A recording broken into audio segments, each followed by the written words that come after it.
Hello everyone, Bangla দ্বিতীয় পত্রের overall view নিয়ে আজকের এই ভিডিওটি। তোমরা ইতিমধ্যে অনেক ধরনের সাজেশন পেয়ে গেছো। তবে আজকের এই ভিডিওটাতে আমরা কি লিখবো কি লিখবো না, কোনটা লিখলে আমরা একটা ভালো মার্কস আশা করতে পারি এবং হচ্ছে এই অল্প সময়ে আমরা কিভাবে সব কিছু রিভিশন দিতে পারি তাই নিয়ে আজকের এই ভিডিওটা। তাহলে চলো সময় নষ্ট না করে শুরু করে দিই।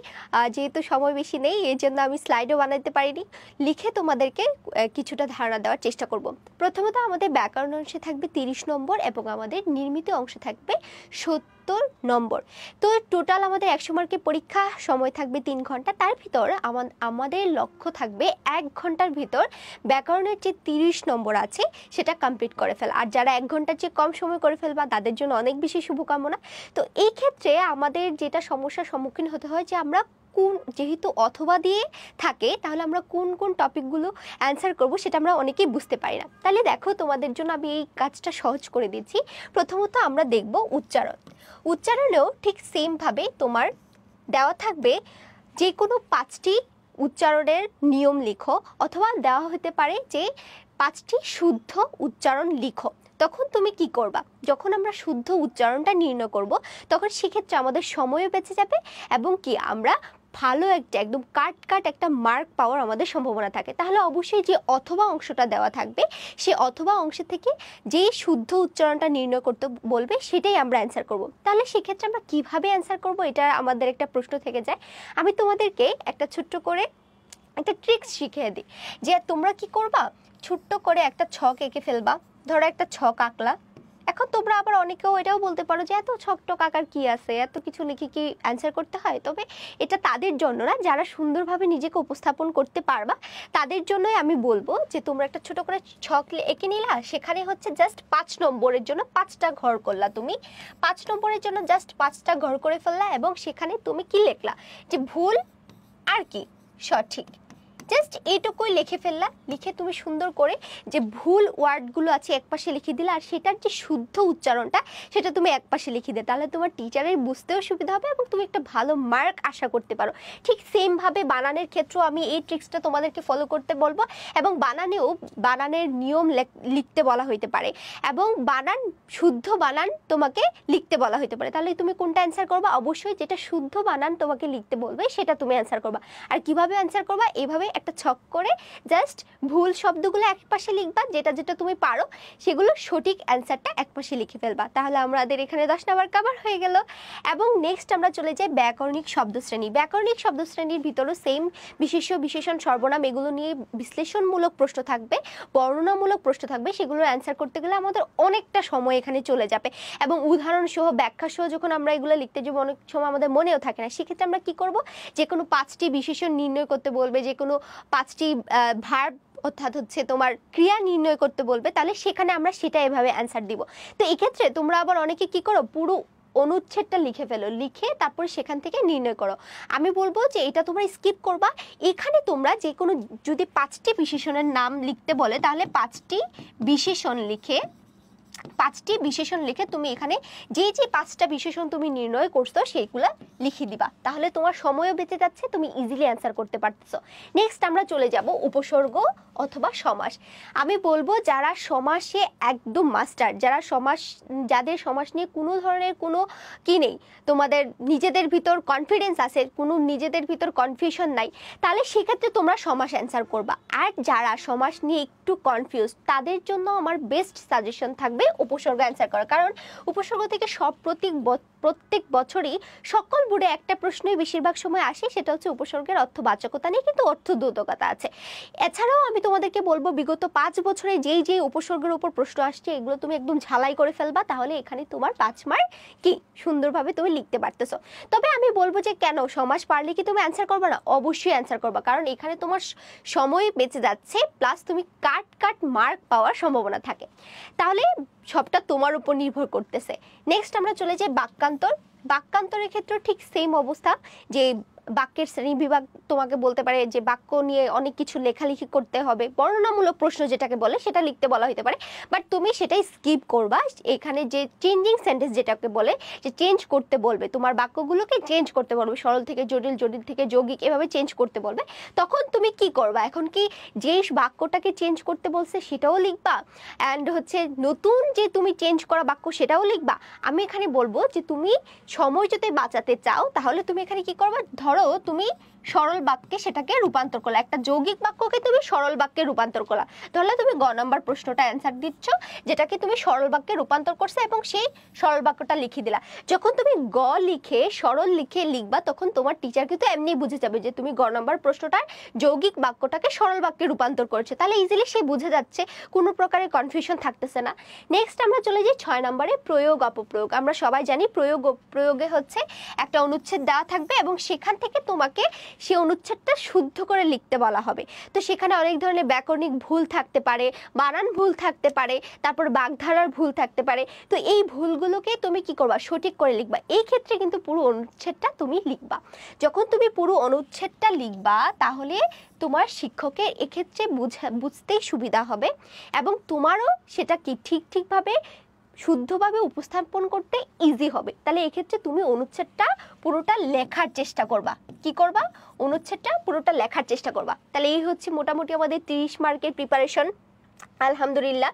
নেক্সট আমরা চলে যাই আমাদের নির্মিতির যে 70 নম্বর, পারিভাষিক শব্দ এবং অনুবাদ এবং পারিভাষিক শব্দ থেকে আমরা সবাই জানি, আমরা পারিভাষিক শব্দটাকেই আমি সবাইকে বলি যে এটাই অ্যান্সার করবা, কেননা পারিভাষিক শব্দতে তুমি কম সময়ে ভালো মার্ক পাবা। কিন্তু যদি পারিভাষিক শব্দতে তুমি দেখো যে কঠিন আসছে, তুমি 4টা পারতেছো 5টা পারতেছো, এখানে কিন্তু 10 নম্বর, এটা মনে রাখবা। 4টা পারতেছো 5টা পারতেছো যদি এরকম হয়ে যায় তাহলে সেক্ষেত্রে কি করতে হবে, তোমাকে অনুবাদটা একটু দেখতে হবে।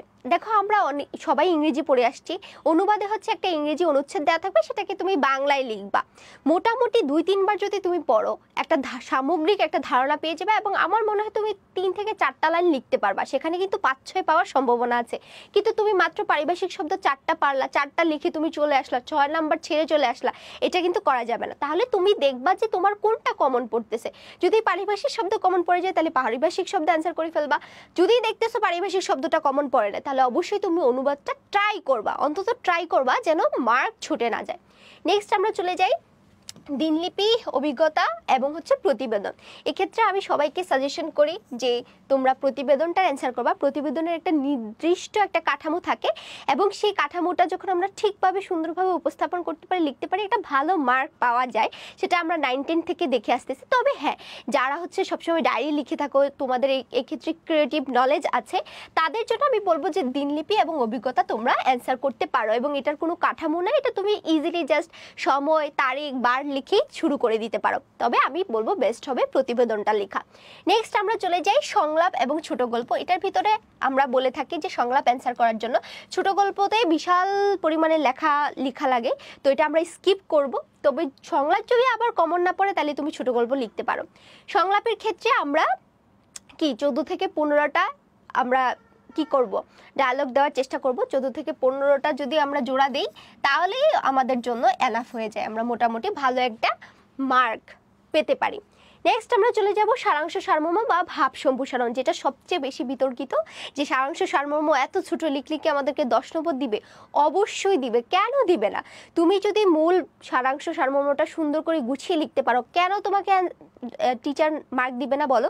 অবশ্যই সে মার্ক দিবে। তবে হ্যাঁ, ধরো তুমি সময় বাঁচানোর জন্য সারাংশ সারমর্ম যে টপিকটা আসবে সেটা তোমার কমন পড়েনি, বাট তুমি তোমার সময় বাঁচানোর জন্য একটা হজবরল লেখা লিখে চলে আসলে, তবে এটা করলে কিন্তু তুমি এখানে 10 নম্বর থেকে 2-3 পাচ্ছ। তাহলে দেখো অনেকটা মার্ক কিন্তু তোমার কেটে যাচ্ছে। কিন্তু তুমি যখন কোনো একটা বাক্যের ভাব সম্প্রসারণ করবা, সেটা অবশ্যই তুমি নিজ থেকে 2-3 পৃষ্ঠা লিখে ফেলতে পারবা। তাহলে এখানে তোমার 5-6 পাওয়ার সম্ভাবনাটা আছে। তাহলে যদি তোমার কমন পড়ে যায়, যদিও জানি যে সারাংশ সারমর্ম আমাদের কমন পড়ে না, যদি তোমার মনে হয় যে না আমি সুন্দর করে লিখতে পারবো, তাহলে অবশ্যই বেস্ট হবে সারাংশ সারমর্ম অ্যান্সার করা। যদি দেখো যে এটা তোমার একদমই কমন পড়ে নাই, ইহকলে তুমি এটা কখনোই দেখো নাই, তাহলে অবশ্যই তুমি ভাব সম্প্রসারণ অ্যান্সার করবা। নেক্সট আমরা চলে যাই বৈদ্যুতিন চিঠি, আবেদন পত্র এখান থেকে সবসময় আমি বলি তোমাদের বৈদ্যুতিন চিঠি অ্যান্সার করার জন্য, কারণ বৈদ্যুতিন চিঠির কাঠামোটা সবচেয়ে সুন্দর, ইজি এবং এটা 5 মিনিটে লিখে ফেলা যায়, সবচেয়ে সহজ, ভালো মার্ক পাওয়া যায় এবং কম সময়ে লিখে ফেলা যায়। আবেদনপত্রের ভিতরে আবার অনেক ভেরিয়েশন আছে, অনেক ভাগ বাটোয়ারা আছে, তো এটা আমরা স্কিপ করব, বৈদ্যুতিন চিঠি থেকে অ্যান্সার করার চেষ্টা করব। And the last one is আমাদের রচনা। রচনা নিয়ে তোমরা সবাই এখন অবধি কনফিউজ যে আমরা কী কী রচনা পড়বো। এক্ষেত্রে তোমাদেরকে আমি একটা সিম্পল ওয়ে শিখিয়ে দিচ্ছি।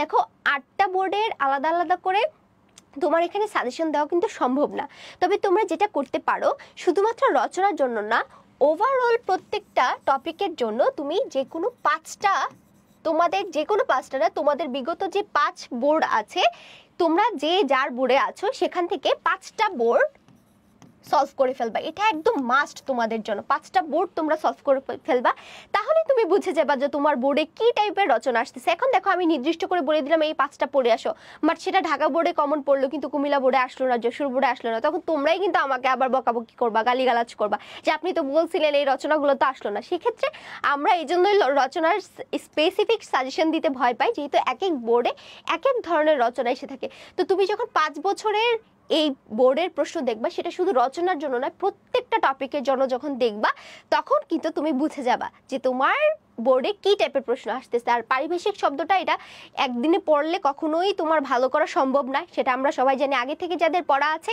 তা তোমাকে অবশ্যই সেটা 8-10 বছরের প্রশ্ন তোমাকে সলভ করতে হবে। আর যদি তোমার না থাকে তাহলে তুমি ওইটা স্কিপ করে অনুবাদটা অ্যান্সার করতে পারো। তবে হ্যাঁ, তোমাদেরকে আমি ওভারঅল একটা রচনার উপর সাজেশন দিতে পারি, সেটা হচ্ছে এই 5টা টপিকের উপর আমরা সবসময় দেখি প্রত্যেকটা বোর্ডে একটা না একটা প্রশ্ন থাকে। সেটা হচ্ছে আমাদের বিজ্ঞান নিয়ে একটা প্রশ্ন থাকবেই, মুক্তিযুদ্ধ নিয়ে, পর্যটন শিল্প, পোশাক শিল্প, পরিবেশ দূষণ, এগুলো থেকে আমরা প্রত্যেক বছরেই দেখি প্রত্যেক বোর্ডে একটা না একটা প্রশ্ন এসে থাকে। তাহলে এই 5টা টপিক তুমি একটু ফোকাসে রাখতে পারো, এই 5টা টপিকের ভিতর যতগুলো রচনা আছে তুমি শিখে ফেলতে পারো, একবার করে অন্তত পড়ে ফেলতে পারো, যেন তোমার কি রিস্ক না হয়ে যায়। ঠিক আছে, তাহলে মোটামুটি আশা করছি তোমরা ভালো একটা প্রিপারেশন হবে তোমাদের, এবং পরীক্ষার জন্য অল দ্য বেস্ট। সবাই ভালো থাকো, সুস্থ থাকো, আল্লাহ হাফেজ।